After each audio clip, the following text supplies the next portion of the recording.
الوحيد اللي محافظ على اسم الكرة المصرية ال 16 سنة اللي فاتوا. الحاجة الوحيدة الحلوة اللي محافظة على الكرة في مصر هو النادي الأهلي.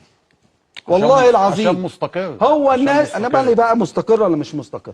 الحاجه الوحيده اللي محافظه على اسم الكره المصريه ومخلياه واقف وفي افريقيا وفي كاس العالم للانديه هو النادي الاهلي فقط لا غير.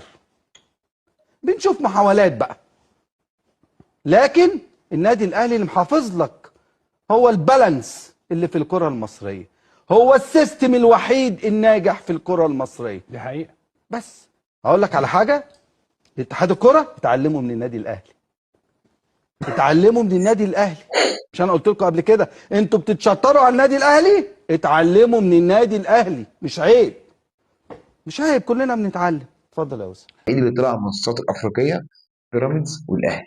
الاهلي بيراميدز، ارض الزمالك، منتخب مصر، ابو ريبه، حلمي طولان، اسامه نبيه، نيوزيلندا، اليابان، مش عارف ايه، سويسرا، احمد الكاس. ده اللي نسمعه بس.